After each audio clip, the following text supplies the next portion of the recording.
Wonderful day, Ucsp learners! Get on board and let's equip ourselves with knowledge to be socially, culturally, and politically competent individuals. I am teacher Kristina, and today we will learn more about the various concepts of culture, society, and politics. Let's recall our topic last time. It was about, yes, cultural relativism. Very good. Here is the game, Guess It. As a review, your aim is to arrange the jumbled letters to form the word related to the given topic. Use the given definition and photo below the jumbled words as clues to answer the activity. I will give you 5 seconds to answer each item. Are you ready? First topic. These are the tenets or convictions that people told to be true. Given the image and definition, was your answer beliefs? That's right! Beliefs are ideas concerning the universe or any of its component parts, including man. It may be true or false and testable according to the rule of science. Let's have the second. This is the ability to understand a culture on its own terms and not to make judgment using the standards of your own culture. If your answer is cultural relativism, that is correct. Cultural relativism refers to not judging a culture to your own standards of what is right or wrong, strange or normal. Instead, we should try to understand cultural practices of other groups in its own cultural context. Let's proceed to the third. This is the belief that one's own culture is better than the others. Based on the image and definition, we can infer that this is ethnocentrism. Is that your answer? Then that's right. Ethnocentrism can lead to negative judgment of the behavior of groups or societies.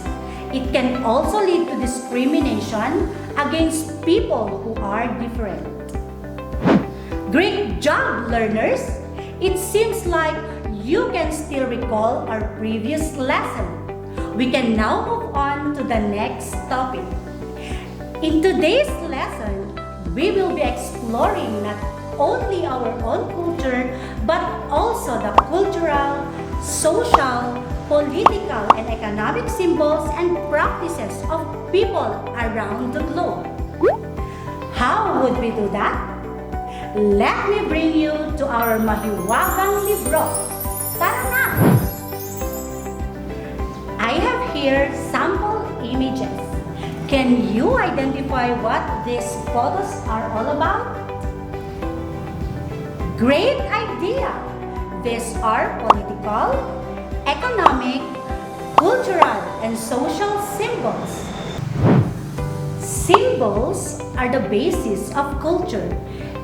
Everything one does throughout their life is based and organized throughout the cultural symbolism. Some good examples of symbols or symbolism would be objects, figures, sounds, and colors.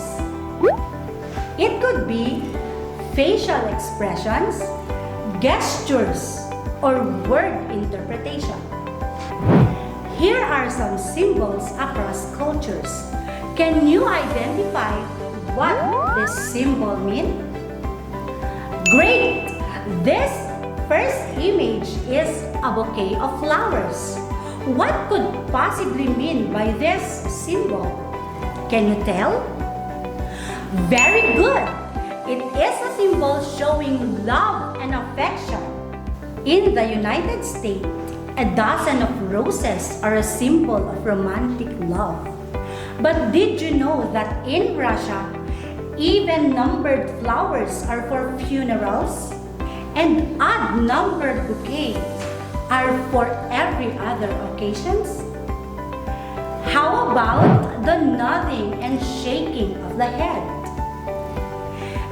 Excellent answer!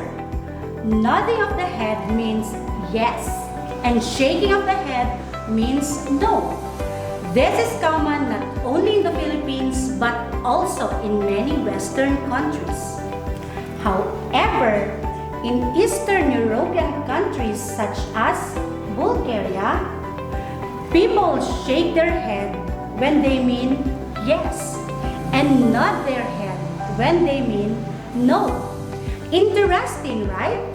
There are differences. However, if we try to study and accept each other's practices, we will be able to accept, understand, and appreciate the diversity of cultures. Here are some images of cultural symbols in the Philippines. What do you see in this image? Very well said! Pagmamano. Mano or pagmamano is an honoring gesture used in Filipino culture, performed as a sign of respect to elders and as a way of requesting a blessing from the elders. How about this photo? That is great! You know how to recognize our very own Dawa festival. Every year in May, our town Gonzaga holds its Dawa festival as our manifestations of the Gonzagañans' gratitude to the Almighty Father for our abundant rice harvest. The next set are the social symbols and practices. Did you know that the self is a product of socialization? According to George Herbert Mead, an American sociologist and the father of sociological tradition called symbolic interactionism, our concept of the self is acquired through the use of symbolic gestures. Gestures are the earliest forms of communication between animals. These are distinctive behaviors displayed by animals to respond to another gesture or send signal to another animal. When a dog wags its tail to another dog, the wagging of the tail is a form of gesture. Infants display these kinds of behavior towards their mother or primary caregivers. When infants, however, learn to utter words and associate them with certain responses, symbolic gestures become a form of language. The symbols which interest social anthropologists are public symbols, shared by members of a particular social group. They express aspects of the ideology of the group, understood within a specific social and moral system, and the same symbols may mean something quite different to members of another social group. Let's look at this OK gesture, in which we make a circle with our index finger and thumb while the other fingers are raised slightly. Now, let's plan an expedition and an adventure in other countries. Which country would you want to go first? Me too! I want to visit the United States of America. When we make this sign while we are in the US, we are indicating OK or approval sign. Next, we fly to the largest country in South America. Just a tip for everyone while we are in Brazil. We do not use this sign. Why? Because we will be regarded as vulgar. After visiting the famous Christ the Redeemer, we will travel to the prominent and well-known Eiffel Tower in in Paris. For the French, the gesture stands for zero or nothing. After we travel in the Western countries, we come home to Asia. Can you smell the rising steam carrying an elegant and sweet aroma? Me too. And yes, we are in the place where everyone wants to visit for its famous sakura or cherry blossom, Japan. In this Asian country, when Japanese make this sign, they are signaling money. Now that you already have an idea what the gesture means in other countries, we go home and continue our journey in Ucsp. Another symbol included in our topic is the political symbols and practices. Political symbolism is symbolism that is used to represent a political standpoint. A political symbol can be any object, person, word, performance, or gesture that represents a political institution, hierarchy, movement, belief, and ideology. Flags, kings, and queens can thus serve as political symbols, as can songs, poems, and national heroes. Here are some examples of political symbols. This is, yes, the scale of justice. This symbol relates to fairness in the judicial process. They indicate that each side of a case will be considered in a court case. How about this one? Terrific! The LGBT symbol, like the rainbow flag, are used to promote the political goal of the lesbian, gay, bisexual, transgender, and queer community. One last example under this aspect is, yes, loud and proud, the Philippine flag. The flag was made of silk. The sun represents, very good, liberty. And its 8 rays represent, very well said, the first 8 provinces that revolted against Spain. What do the 3 stars stand for? Great job! The 3 big islands of the Philippines, namely Luzon, Visayas, and Mindanao. As for the colors used, white represents outstanding, hope for equality. How about the blue stripe? What does it stand for? You said it right. It stands for peace, truth, and justice. Finally, what does the red stripe symbolizes? Well-articulated patriotism and valor. However, when the 2 stripes are interchanged, this signals that the country is in a, rightly said, a state of war. Great job, learners! The last one are the economic symbols and practices. At the most basic level, economic attempts to explain our practices on how and why we make the purchasing choices we do.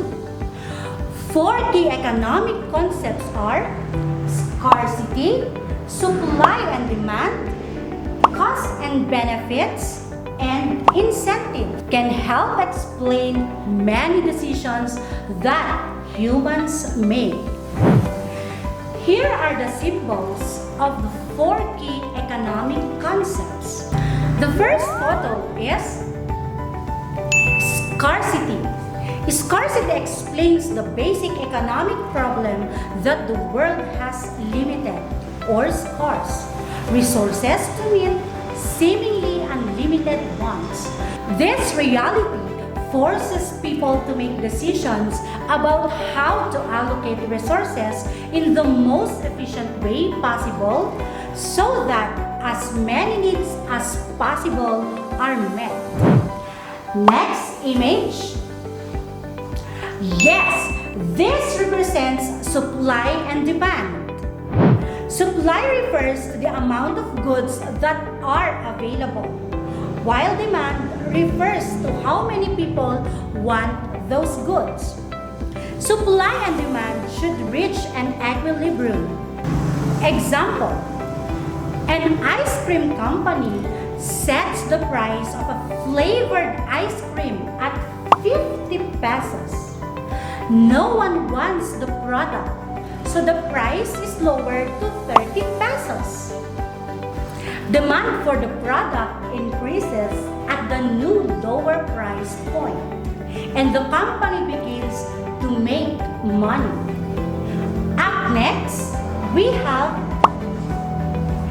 cost-benefit analysis, also known as a benefit-cost analysis. It is a process by which organizations can analyze decisions, systems, or projects, or determine a value for intangibles. The model is built by identifying the benefits of an action as well as the associated costs and subtracting the costs from the benefits. The last key economic symbol is economic incentives. Economic incentives are what motivates a person to behave in a certain way, while preferences are your needs, wants, and desires. Economic incentives provide you the motivation to pursue your preferences. Now, let us proceed to your activity. Please locate your module to page 4 and identify the different economic symbols. I will give you 2 minutes to accomplish the task.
Are you done, class? That's great. Let's check your answers. Number 1. What is the answer? Yes, it's budget balance. This occurs when revenues are equal to or greater than total expenses. Number 2. Very good. Employee cost. This is the total amount of money that it costs a company to employ people. Number 3. Yes, it's marketing idea. This is an advertising idea, concept, or theme that serves as the organizing thought for an advertisement. Number 4. Yes, it's loan money. This is the money given to another party in exchange for repayment of the loan, principal amount plus the interest. And the last one is very good. It's schedule planning. This is the plan for performing work or achieving an objective. Congratulations for the perfect scores. Now, why do knowing about the cultural, social, political, and economic symbols of different groups or nationality important? Number 1. A symbol has meaning within a group because of a shared understanding of what the symbol signifies. Number 2. Stories, traditions, history, and cultural norms contribute to the meaning of a symbol. And number 3, at the most basic level, symbols are important because they help people compose meaning in their interactions with one another. In the coming days, we will be able to learn more about our society and culture. But for now, please open your modules on page 43 to 44 and accomplish learning activity number 1, my practice, and learning activity number 2, my hero. Once again, this is Teacher Kristina bringing you lessons on understanding culture, society, and politics, and leaving you with the kind reminder: stay connected, keep your mind sharp, and have a sense of purpose. Till next time!